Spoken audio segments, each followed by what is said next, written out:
12 years, King Tobi sat upon the ancient throne of Ife, wearing a crown of gold and a mask of lights, ruling with wisdom, but living in shadows, suffocating under the weight of tradition and duty.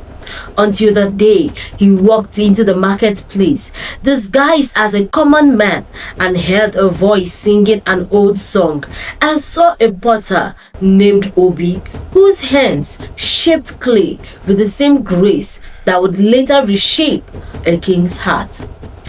If you're coming across this channel for the first time, do well to subscribe, like, and share. Now, let's go into the story.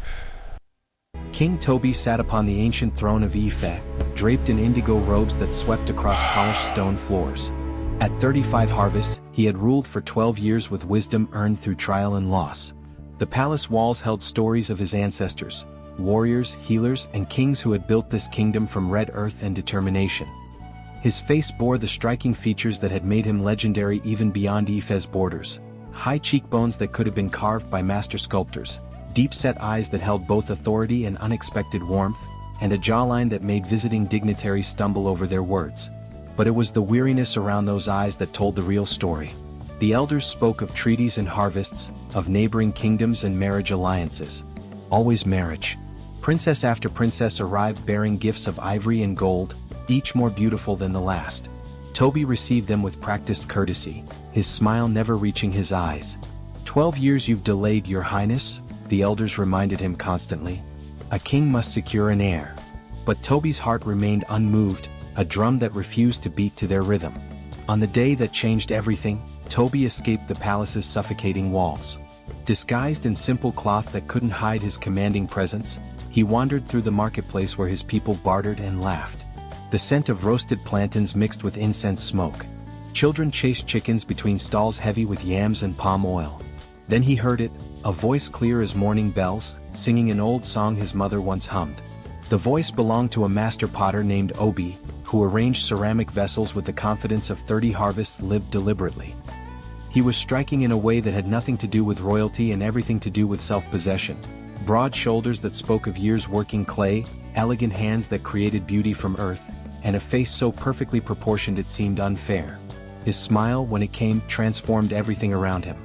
"Those pots," Tobi said, his voice catching. "They're beautifully made." Obi looked up and their eyes met. Something passed between them, recognition without knowing, a connection that defied words. Obi's gaze lingered on Tobi's face with an appreciation that made the king's breath catch. "I craft them myself," Obi replied, his voice rich and assured. "Balance matters, you see, even in small things." Tobi bought a small clay vessel he didn't need, just to hear Obi speak again, just to be seen by those perceptive eyes a moment longer.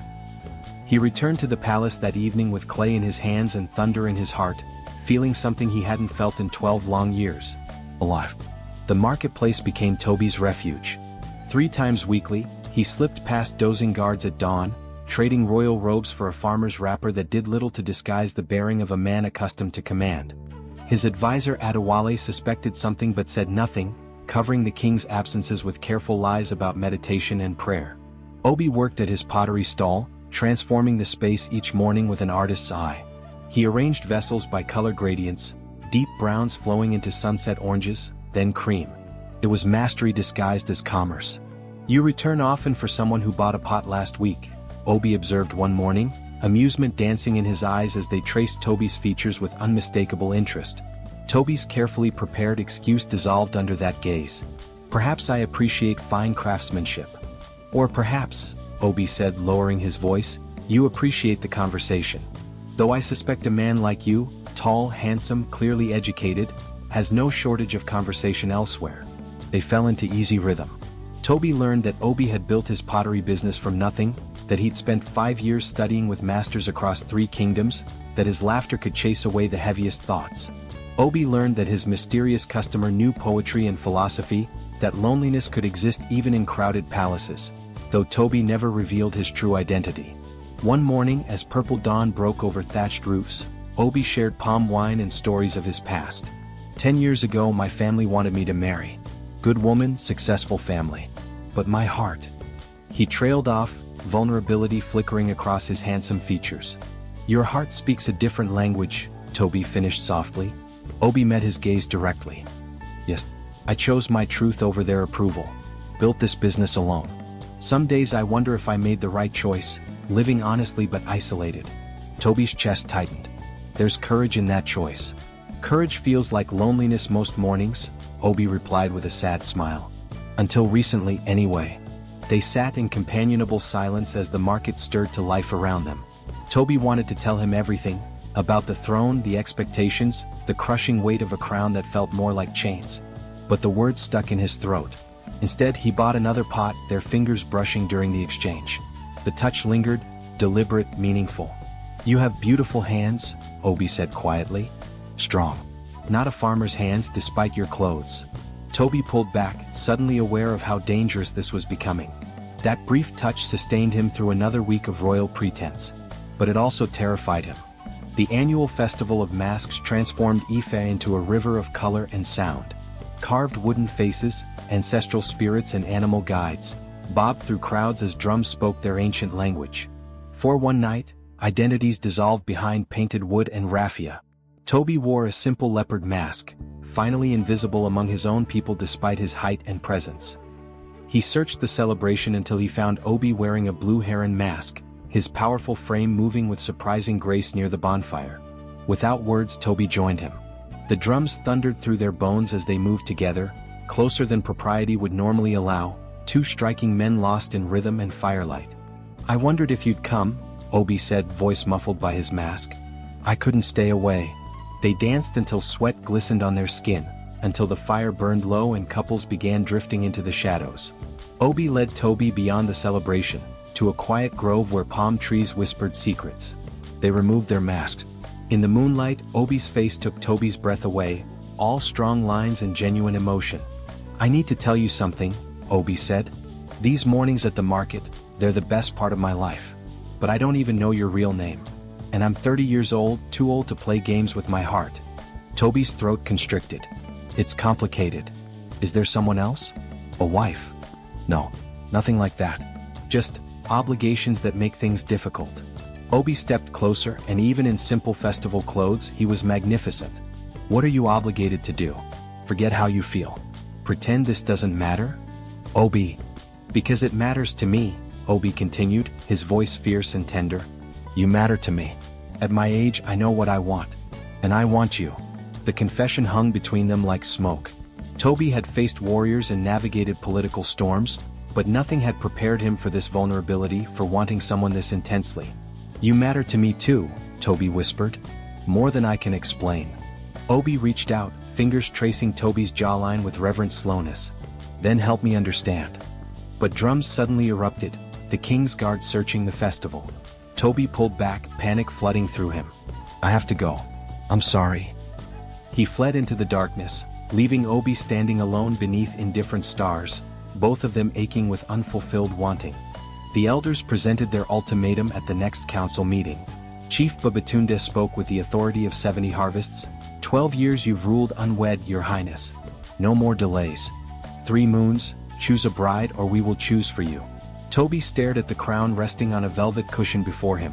Solid gold worked by ancient craftsmen, embedded with stones that caught the lamplight. His grandfather had worn it, and his great-grandfather before him. The weight of generations of 12 years ruling alone. The kingdom needs stability, another elder pressed. At 35 you're no longer a young man. An heir to secure our future cannot wait. I understand my duty, Tobi said, the words ash in his mouth. That night he couldn't eat. The palace suddenly felt like a tomb, every luxury a reminder of his imprisonment. Adewale found him on the terrace, staring at the marketplace in the distance. You've been different since the festival, his advisor observed. Tobi said nothing. Or perhaps since before that. Since you started disappearing to the market. Adewale's voice held no judgment, only concern. I've known you since you were a boy, my king. In 12 years of rule, I've never seen you like this. It doesn't matter, Tobi replied. Happiness isn't a king's privilege. Isn't it? What good is a kingdom ruled by a hollow man? You've given 12 years to duty. What have those years given you? The question lodged in Tobi's ribs like an arrow. He stopped visiting the marketplace. Days crawled past, each one grayer than the last. He reviewed marriage proposals with dead eyes, attended ceremonies like a ghost inhabiting his own body. The mirror showed him a handsome man turning to stone. Then a messenger arrived with a simple clay pot, the first one Tobi had purchased. Inside, a note in Obi's careful hand: "Balance matters even in small things. The market feels unbalanced without you. I'm too old to pretend I don't miss you." Tobi clutched the pot until his knuckles paled. The elders wanted him to choose a bride. But his heart had already chosen, and at 35, he knew what 12 years of denying himself had cost. For the first time since taking the throne, King Tobi considered the impossible. What if he chose differently? What if he chose truth over tradition? Tobi returned to the marketplace at midnight, when stalls stood empty and shadows pooled like spilled ink. Obi sat beside his pottery as though he'd been waiting, moonlight catching the planes of his face. "You disappeared," Obi said quietly. "I had to." Had to or chose to? The question cut deep. Tobi sat beside him, the familiar scent of clay and wood smoke a comfort. In the darkness, with just the two of them, pretense felt impossible. "My name is Tobi," he began, voice shaking. "King Tobi of Ife. I've been lying to you since we met." Silence stretched between them. Then Obi laughed, not with mockery but with dawning understanding. "The bearing. The way you speak. The hands that have never worked clay." He turned to face Tobi fully, eyes wide. "I thought you might be nobility, but the king? Walking freely in the market." "Not freely. Never freely." Tobi's hands trembled. "I have 3 moons to choose a bride. The elders demanded. 12 years I've delayed and they'll wait no longer. And you came to tell me goodbye." "No." The word burst from Tobi like prayer. "I came to tell you the truth. I came because every moment without you feels like suffocation. Because when I'm with you, I remember what it means to breathe. I'm 35 years old, Obi. 12 years I've worn that crown alone. I know what emptiness feels like." Obi's eyes shimmered in the moonlight. "What are you saying?" "I'm saying I love you." Tobi had never spoken words that felt more dangerous or more true. "I love you and I don't know what to do about it. But I'm tired of living half a life." Obi reached for his hand, their fingers intertwining. "I love you too. From the first moment I saw your face, so beautiful it hurt to look at you. From the first conversation that made me think maybe I wasn't meant to be alone forever." Despite everything, Tobi smiled. "You called me handsome at the market. You are. Devastatingly so. A king's face on a king's body." Obi's voice dropped. "But it's your heart I fell for." They sat in the stillness, hands clasped, 2 mature men who'd lived long enough to know what they were risking and why it was worth it. "What happens now?" Obi finally asked. "I don't know," Tobi admitted. "But I'm tired of hiding. Tired of pretending. Whatever comes, I want to face it honestly. Even if it costs you everything?" Tobi looked at their joined hands, then at Obi's beloved face. "You're not everything. You're the only thing that matters." Tobi summoned his closest advisors at dawn. Adewale arrived first, followed by his military commander Funmaleo, and the royal historian Alyamide. These 3 had served him faithfully through 12 years of rule, and if anyone would understand, it would be them. "I need your counsel," Tobi began, "on a matter that will change everything." He told them about Obi. About love found in a marketplace, about the impossibility of denying his heart any longer. About being 35 and finally understanding what he wanted from life. The words came easier than expected, as though speaking them aloud made them more real. Funmaleo spoke first. "The elders will never accept this." "I know. They'll demand you marry. When you refuse, they'll question your fitness to rule. 12 years of successful reign won't matter." "I know that too." Alyamide leaned forward, his scholar's mind working. "There are precedents, though obscure. The king of Benin in ancient times took a male companion. He ruled for 40 harvests. And?" Tobi pressed. "And was eventually deposed, though history doesn't record whether his choice contributed to his fall. But he lived authentically for 40 years. Silence settled over the room. Then Adewale smiled, a rare, genuine expression. "Your grandfather told me once that a leader's greatest strength is authenticity. You've ruled well for 12 years, my king. But you've never seemed truly alive until now." He placed his hand over his heart. "I stand with you." "As do I," Funmaleo added. "Though I suggest we prepare for resistance. You're asking them to accept something they've never imagined." "The chronicles will record this," Alyamide said solemnly. "Whatever happens, your courage will be remembered." Tobi felt something shift in his chest, fear transforming into determination. That afternoon he sent for Obi. The potter arrived at the palace, and even overwhelmed by opulence, his natural confidence and striking presence commanded attention. Guards stared. Servants whispered. Tobi met him in a private garden where jasmine bloomed. "I'm going to tell the kingdom," Tobi said. "About us. About my choice." Obi's face paled, but his voice remained steady. A man who'd lived 30 years learning to stand firm. "They'll destroy you. Perhaps. But I'll be destroyed anyway if I live a lie." Tobi took his hands. "I want to build a life with you, Obi. Not in shadows but in daylight. I don't know if it's possible, but at our age we both know time is precious. I won't waste another year." "And the crown?" Tobi looked toward the throne room. "If I must choose between the crown and you, I choose you." The day Tobi spoke his truth, the palace drummed with tension. Citizens gathered in the great courtyard, summoned by royal decree. Rumors swirled. Would the king announce his bride? Declare war? Reveal some great threat? The elders sat in positions of honor, Chief Babatunde wearing satisfaction like his finest robes. They believed they'd won, that Tobi would announce his engagement to Princess Amara of the neighboring kingdom. Tobi stood before his people wearing his full regalia, the golden crown heavy upon his head. Even among the splendor, his striking features drew gasps from those seeing their king up close for the first time in months. Obi watched from the crowd, his own handsome face a mixture of terror and hope. "People of Ife," Tobi began, his voice carrying across the assembly with the authority of 12 years' rule. "I have asked you here to speak a truth that I can no longer contain." The crowd stilled. "Since taking this throne at 23 harvests, I have tried to be the king you deserve. I have sought wisdom, pursued justice, and worked for our prosperity. For 12 years I have given everything to this kingdom. But I have also hidden something essential about who I am." Chief Babatunde shifted uncomfortably. "I have been asked to take a wife, to produce an heir. For 12 years I have delayed. These are reasonable expectations." Tobi paused, gathering his courage. "But my heart belongs to another. To a man named Obi, a master potter of extraordinary skill and character, who has shown me what it means to live authentically." Gasps rippled through the crowd. The elders stood in outrage, but Tobi raised his hand. "I know this is not what you expected. I know it challenges tradition. But I am 35 years old. I have ruled well. And I will not dishonor my people with a false marriage. I will not build my reign on deception." "This is madness," Babatunde shouted. "Unnatural. The ancestors would curse us." Tobi met his eyes steadily, every inch the king he'd become. The ancestors valued truth above comfort. They built this kingdom on courage, not conformity. "You'll destroy everything."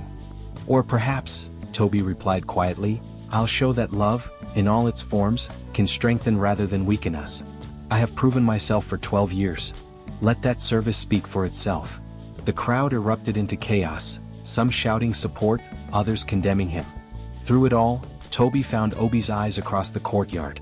The potter stood tall, tears streaming down his beautiful face, proud and terrified in equal measure. In that moment, regardless of what came next, Tobi knew he'd made the right choice. 35 years to find this truth. He wouldn't let it go. The council met in emergency session. Chief Babatunde's rage had crystallized into cold strategy. "The king has proven himself unfit to rule. 12 years mean nothing against this perversion. We must act." Not all elders agreed. Some, moved by Tobi's honesty and years of fair governance, argued for patience. But tradition held powerful sway, and Babatunde commanded the majority. "We offer him a choice," the chief declared. "Renounce this madness and marry appropriately or abdicate the throne." News of the ultimatum spread like wildfire. The kingdom fractured. Younger citizens, especially artisans and merchants who'd prospered under Tobi's 12-year reign, rallied to his defense. They'd witnessed his wisdom, his genuine care for the people. Older generations, steeped in tradition, demanded his removal. Obi found Tobi in the throne room, staring at the crown. The potter's presence filled the space with quiet strength. "You could still change your mind." Chief Babatunde came at sunset, carrying the crown on its velvet cushion. Behind him walked representatives from 12 noble families, witnesses to what they expected would be Tobi's capitulation. "Your decision, King Tobi?" Babatunde demanded. Tobi stood with Obi at his side. The potter's hand trembled in his, but he didn't let go, two handsome, mature men standing together against tradition. "I have ruled Ife for 12 harvests," Tobi began. "Since I was 23 years old, barely more than a boy. In that time I have tried to govern with wisdom and justice. I have opened new trade routes, settled disputes fairly, and ensured the granaries stay full. I have been a good king. Then don't throw it away for this. Babatunde gestured dismissively at Obi. This foolishness, Tobi said evenly, has taught me more about leadership than 12 years on the throne. Because what is leadership without authenticity? What is power without integrity? I've spent 12 years being half a king. I won't spend the next 12 the same way. He lifted the crown from the cushion. Gold gleamed in the dying light, each embedded stone a small sun. The weight of it had never felt heavier or lighter simultaneously. I love this kingdom. I love our people. But I cannot lead them while living a lie. And I will not ask Obi, a man of dignity and worth, to hide in shadows so I can keep a crown. Tobi's voice strengthened. So I choose truth. I choose love. If that costs me the throne, so be it. He held the crown out to Babatunde. Find another king. The chief's eyes widened. He'd expected surrender, not abdication. You would truly abandon 12 years of service? Your birthright? Your duty? I would fulfill a different duty, to myself, to Obi, and to everyone who has ever been told their love is wrong. Tobi set the crown down carefully.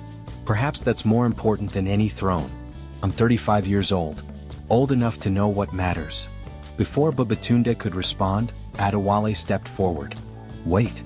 The advisor turned to address the assembled witnesses. King Tobi's grandfather amended our laws before he died. A king may name his successor from outside the royal bloodline if circumstances warrant. Has anyone reviewed that provision? Alyamide, the historian, nodded slowly. It's true. The precedent exists. Then I propose this, Adewale continued. Let Tobi remain king. Let him name an heir when the time comes, perhaps a sister's child or another worthy successor. Let him rule honestly with Obi acknowledged. 12 years of excellent governance should count for something. Babatunde sputtered. The ancestors would recognize courage when they see it, finished Funmaleo, stepping beside Adewale. And 12 years of wisdom. The debate raged for 3 days and nights. The council divided, the kingdom held its breath. Some elders threatened to leave Ife entirely. Others, moved by Tobi's integrity, his years of service, and the people's support, reconsidered their positions. In the end, a compromise emerged, fragile but holding. Tobi would remain king, but certain ceremonial duties would be managed differently. Obi would be recognized as the king's companion, though not in traditional terms. Future succession would be determined by merit and counsel, not solely by bloodline. It wasn't everything, but it was something. On the morning the decision was announced, Tobi and Obi stood together on the palace terrace. The king no longer wore his crown constantly, only during official functions. Obi had moved into the palace, though he kept his pottery business, now the most sought after in 3 kingdoms. Do you miss it? Obi asked, watching the sunrise paint the kingdom gold. The certainty? The old ways. 12 years is a long time. Sometimes, Tobi admitted, change is uncomfortable, even necessary change. But I don't miss the loneliness, the pretending, the feeling that my life was happening to someone else. Some still won't accept us. I know, some may never accept us. But others. Tobi gestured toward the market, where Kahin now worked alongside her reunited son, where other families were beginning their own reckonings. Others are finding courage we never knew we could inspire.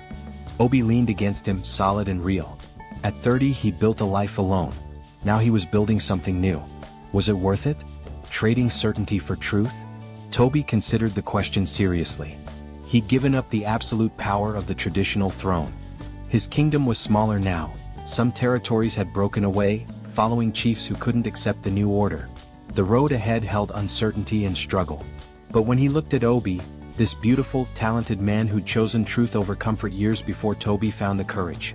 When he walked through the market and met the eyes of people living more honestly because he'd shown them it was possible. When he laid his head down at night without the weight of deception crushing his chest. Yes, Tobi said simply. 1,000 times yes. I wasted 12 years. I won't waste another day. Obi took his hand, their fingers intertwining as they had that first night. Together they watched their kingdom wake to a new day, imperfect and evolving, built on truth rather than tradition alone. The crown remained important, a symbol of responsibility and service. But Tobi had learned something his ancestors never wrote in their chronicles. Sometimes the greatest act of kingship is choosing love over legacy, truth over tradition, authenticity over appearance. He hadn't sold his crown for love. He'd redefined what made a crown worth wearing. And in doing so, King Tobi and his beloved Obi, two handsome men who'd lived long enough to know their own hearts, taught an ancient kingdom that true strength lies not in rigid adherence to the past, but in the courage to imagine a more honest future. A future where all forms of love can flourish in the light. Where a king can be both powerful and authentic. Where 35 years and 12 years of service earn the right to happiness. Thank you for watching. It is important to note that true power isn't found in the crown you wear, but in the courage to live authentically. The greatest service we can offer the world isn't perfection or conformity. It's the radical honesty of showing up as our full selves. Because when one person chooses truth over tradition, they give permission for countless others to do the same. See you on our next story. Do well to subscribe, like, and share.